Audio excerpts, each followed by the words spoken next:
Here's an important external event that's literally taking place as we speak, guys. Been a productive morning at the G20 summit in Delhi. The Prime Minister of India stated this or tweeted this out. Right? So it seems as the G20 meeting is taking place as we speak, and we can see Joe Biden there.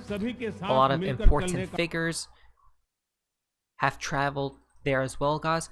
So G20, India welcomes world leaders for the summit in New Delhi. Kick off this September 9th to the 10th, 2023.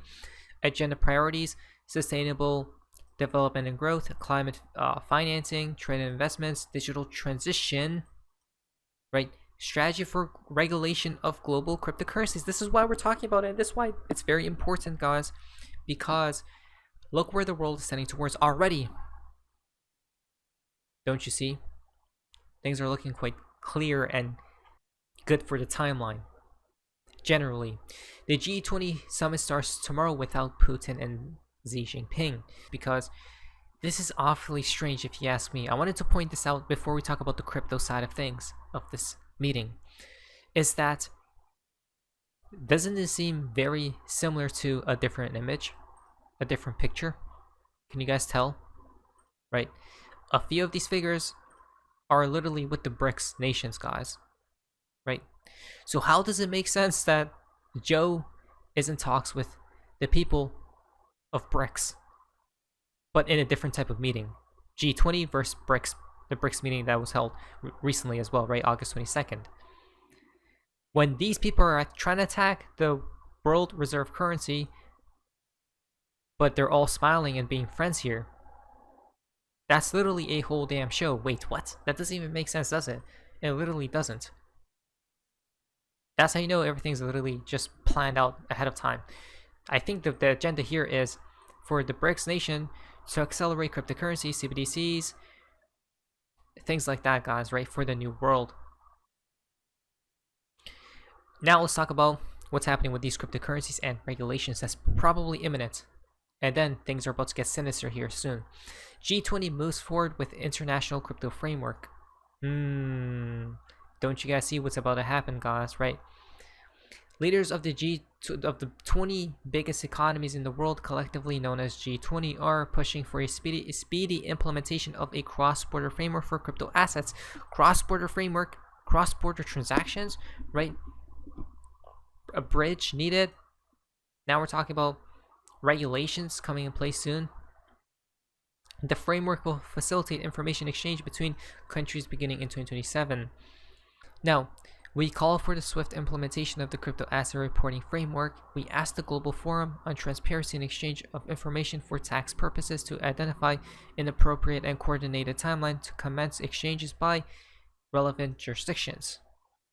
The document was designed to give tax authorities greater visibility into crypto transactions, as well as the individuals behind them. Again, you're not safe, guys. You guys got lured, right? To all the people who believe we're about to leave the system, escape, and run away from it. No, you're not, guys, right? They're coming after your cryptos. They're coming after you yourself because of KYC. They're your customer. The individuals behind them, right? The visibility into crypto transactions. It's the craziest thing. Under the proposed framework, countries would automatically exchange information on crypto transactions between jurisdictions annually, covering transactions on unregulated crypto exchanges and wallet providers. Right? The crackdown is already beginning, right? There is no escaping that eyes that never sleeps. The group also endorsed recommendations for the regulation, supervision, and oversight of crypto assets activities and markets, and of global stablecoin arrangements, guys. Stablecoin talks here. Wow.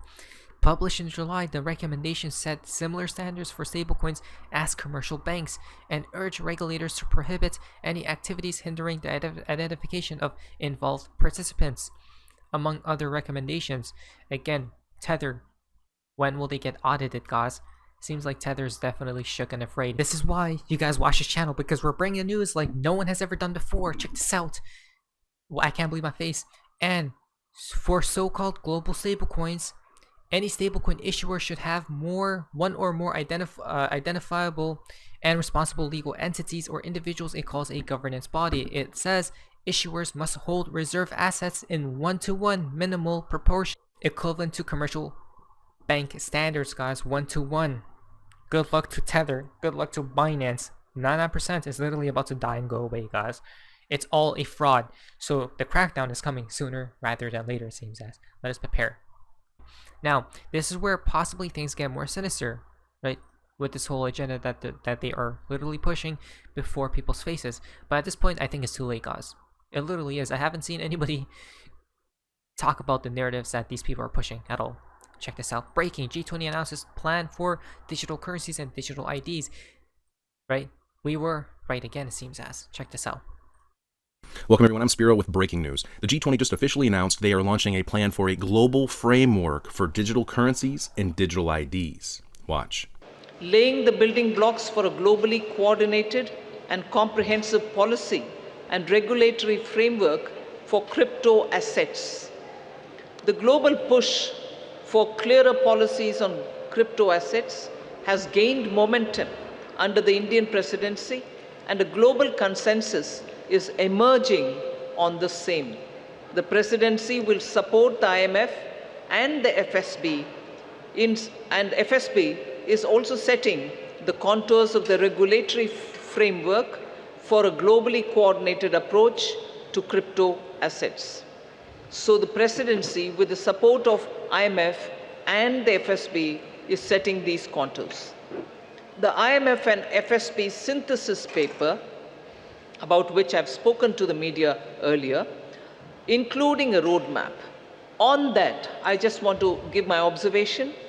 This synthesis paper delves into how the policy and regulatory frameworks developed by the IMF and the FSB, alongside the other standard-setting bodies, will fit together and interact with each other.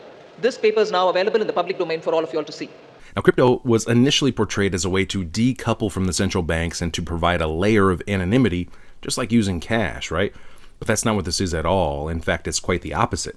Exactly, which means people got lured, baited, tricked, fooled at one point in time. And now, the illusion is being lifted, guys, right? Now people are slowly starting to see through the veil. At this point, it may honestly be too late, but we may as well take advantage of this opportunity, it seems as. This is about the rollout of central bank digital currencies, or CBDCs.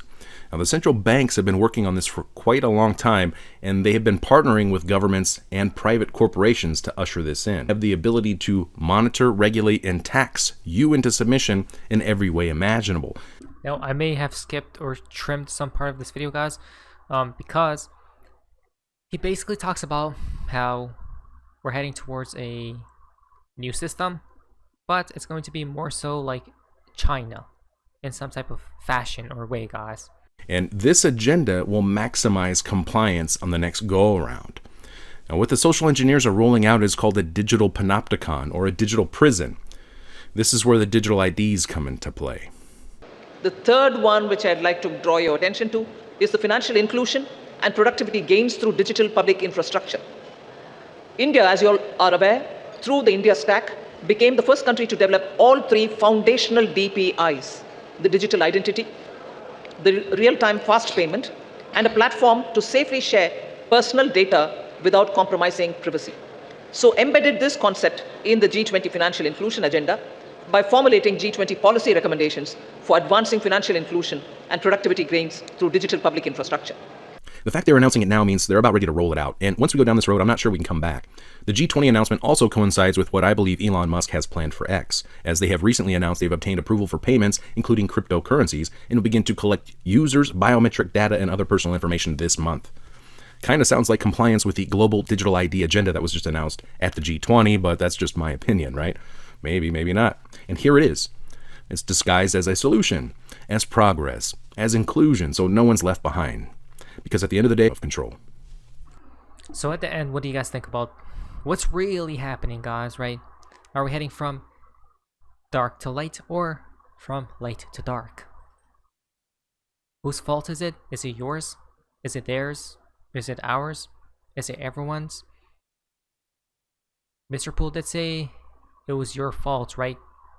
What did you do, I think? Breaking, Philippines selects XRP Ripple for blockchain CBDC. Exactly. As you guys can see, this is why Ripple will be, or XRP, at the heart of the new financial system, I believe. Not financial advice. You guys can do whatever with this information as you do wish to, because you guys have free will, but we have it from the horse's mouth. Ripple literally just tweeted out the other day or yesterday, what are the different use cases of CBDCs? Ripple's the only crypto company that's talking about CBDCs, I think, right? And look what they say right here, or look what he says right here. Hang on a minute, that wasn't a minute. That was a trick. Was it a minute? Hi, my name is James Wallace, and this is Crypto in a Minute. This is a question I get asked all the time. It's the most important question when it comes to CBDC. Basically, there are three broad categories. There are wholesale CBDCs, which is really what banks will use to exchange money between themselves. There are retail CBDCs that will be used by consumers, for example, an alternative to cash. And then there are cross-border CBDCs where people can exchange money, send money around the world using CBDC. The one that I think most people are interested in is the retail CBDC. So let me expand upon that a little. One very popular use case is alternative to cash. You have your wallet today.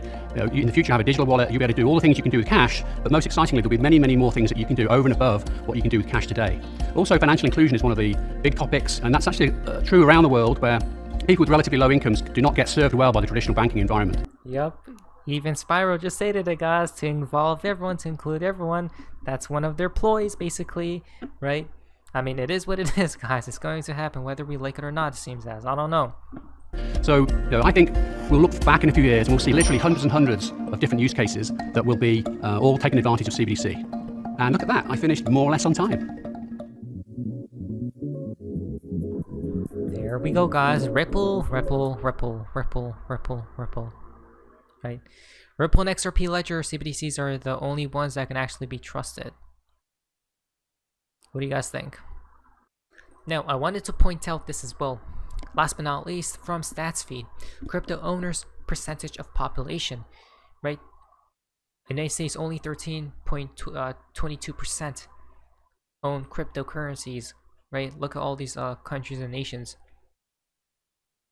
This is how we know cryptos will pump, guys. If cryptos are the future, as these people are suggesting, right? CBDCs, cryptocurrencies, digital assets. This is why they need frameworks, regulatory regulations inbound and in place for the new world. Then obviously we're going to see the cryptocurrencies pump, guys, in due time, right? Not financial advice, but maybe a lot of people will be wrong-footed, or maybe a few will survive at the end. We'll see what happens in the future, but a lot of different distractions and so many things are taking place as we speak. Let us be prepared and ready. Not financial advice. But anyways, that's what you guys amazingness. See ya.